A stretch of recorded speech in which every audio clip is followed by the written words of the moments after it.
Most entrepreneurs wrongfully think that fraud just means lying or scamming someone, but legally, it's way broader than that. And if your contract isn't airtight and legally bulletproof, you can get hit with a fraud claim you never saw coming. So in this video, I'm going to show you how the law actually defines fraud and how it can be weaponized against you. You got that? And the 3 contract clauses that are going to help your business and your reputation grow and be protected. Let's dive right in. Now, here's what most people get wrong about fraud. Fraud isn't just about lying. It's any deceptive or misleading act that someone relied upon to their harm or detriment, as the law says. And that's a lot broader than you think. This includes exaggerated marketing claims. You know, I made 6 figures in 6 months without proper disclaimers. Fake guarantees, like guaranteed results without defining what those results really are. Omissions of material facts, not telling someone about important limitations or requirements, and poor contract language. I see this all the time,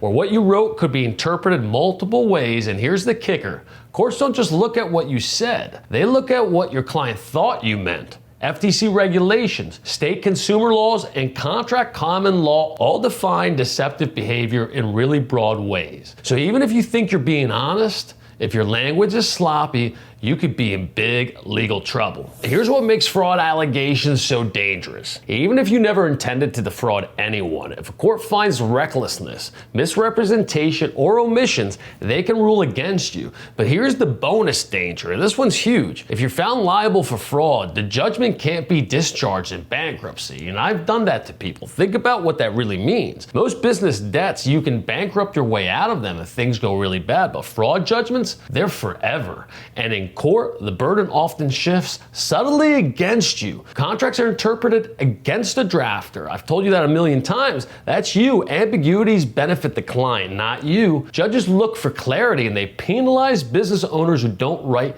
clear contracts. And you're basically handing the other side ammunition to use against you. So we gotta legally bulletproof your contracts. You gotta make sure you use these 3 contract clauses to avoid any claims of fraud. Number 1 is the client responsibility clause. Make it crystal clear that the client is responsible for their results, their actions, and their own implementation. Here's an example. Client is solely responsible for applying strategies and results are not guaranteed. So why does this matter? Because it shifts the duty of performance. It puts the blame on them if they don't get the results that they think that you promised them. Most fraud claims happen when someone doesn't get the results they expected. And then they say, you promised me this would work, right? But if your contract clearly states that the results depend on their own actions and not yours, that claim is gonna fall apart. Now, number 2 is a results disclaimer. You need explicit language that states what's not promised. Here's an example. Company makes no guarantees of income, business growth,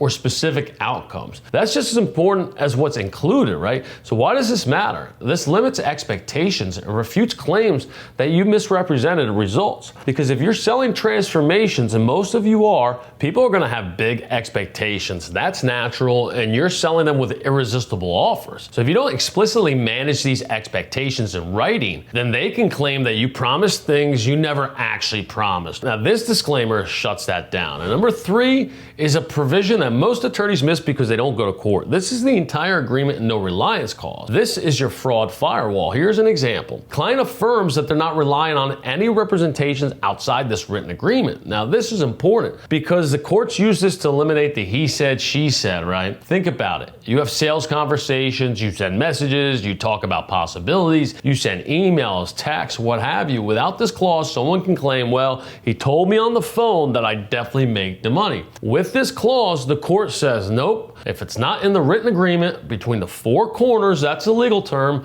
then it doesn't count. It's your protection against people who try to expand the deal after the fact. Now, I've litigated fraud claims on both sides of the table. They're messy, they're expensive, they're reputation killing, and they're horrible. But if your contract has these 3 clauses and they're clear, it can shut down those claims really fast. And here's what I've learned in 20 years of law. Contracts aren't just for agreements. They're for defense. They're the entrepreneur's best weapon. Every clause should serve 2 purposes. 1, clarify the deal. Two, protect you if things go wrong. Because in court, your contract is often the most important piece of evidence. It's what the judge is going to look at first. It's the only way you can bring a legal case. If it's strong, you win before the fight even starts.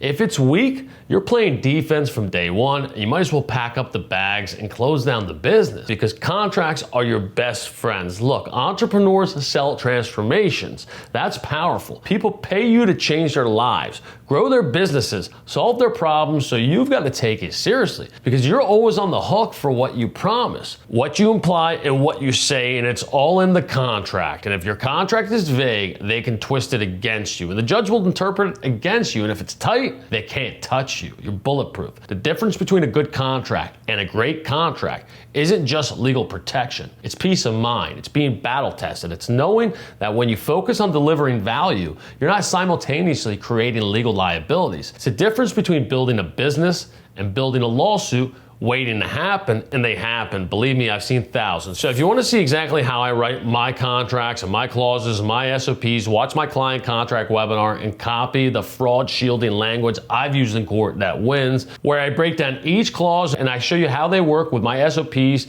to avoid those toxic clients. But the next video that I'm recommending is how to legally bulletproof your contract before it's too late. So hit subscribe, click the link below for the next video, how to legally bulletproof your contract before it's too late. I'm Karam, the battle-tested lawyer. Stay legally bulletproof. I really hope that you enjoyed this video, but if you're sick of guessing whether your business is exposed to legal threats you can't see or didn't know was coming, those enemies, mistakes, and liability that cause entrepreneurs to lose, then I've got something very special for you.